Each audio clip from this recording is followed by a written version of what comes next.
Hey guys, what's up? Today I'm going to show you some of the apps that I use on my phone to edit photos, and I'm going to go ahead and show you one photo, how I edit start to finish.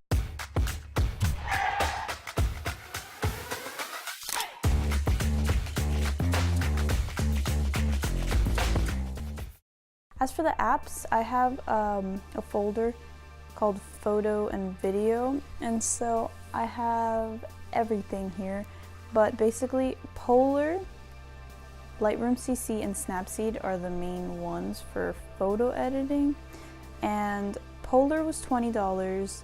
Lightroom, it's paid per month, so I don't know how much that, I think it's like $10 a month because it comes with the whole Photoshop on your computer and everything. And then Snapseed was free, so you have your options there. I'll link all of them down below, and also I did review Snapseed in a video before, so I'll link that too.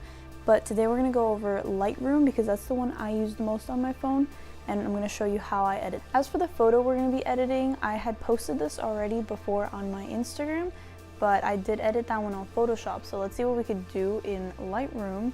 This is what you see when you open it. I always start by going to Light and then Curves, and then the middle point. I feel like I always bring it up, but I kind of play around just to make sure. I'll bring the middle point up, the bottom point down, and then this is the highlights, I'll bring that up. And then I always bring up my highlights.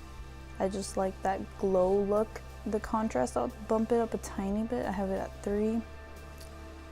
You can also go to blacks. So you click and hold on your screen and you see before and after. So you can see her head is moving a little, and obviously I didn't just move her head.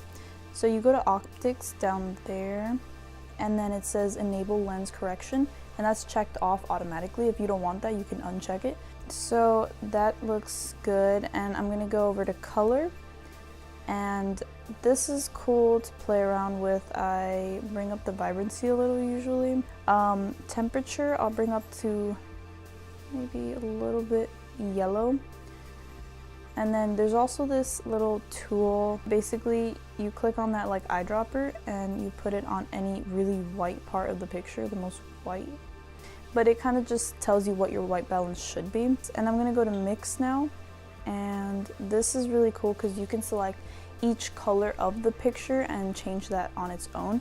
So I'm going to go to the blue since most of the picture is blue.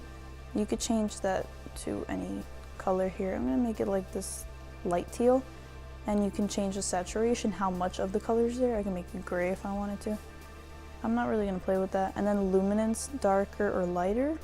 So I'm going to make it a little darker. I like that. I go to effects, and then you have clarity and dehaze. So I use these a lot. This one I don't have to dehaze, but I'm gonna bring up the clarity a little just to make it more dramatic. Just a little, not too much. Some people just overuse this, so I'm not gonna bring it up too high. My phone's gonna die. So maybe vignette a little bit, but not like this way's white and then the opposite's darker. I'm thinking maybe I can make it dramatic, bring it down a little bit. So this is before and after so far. So you have the undo at the top if you want to go back. Details, I don't really use any of this. I'll go to healing and zoom into the face. She doesn't really have anything. Maybe like a little under the eyes.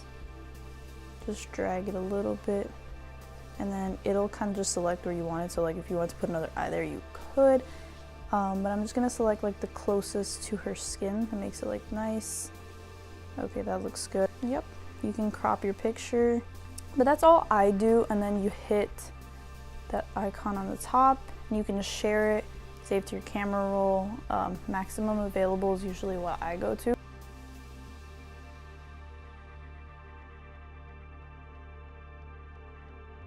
Alright guys, so I hope you enjoyed. That's all I have for today. Don't forget to like and subscribe down below, and let me know if you want to see how I use the other apps to edit my photos.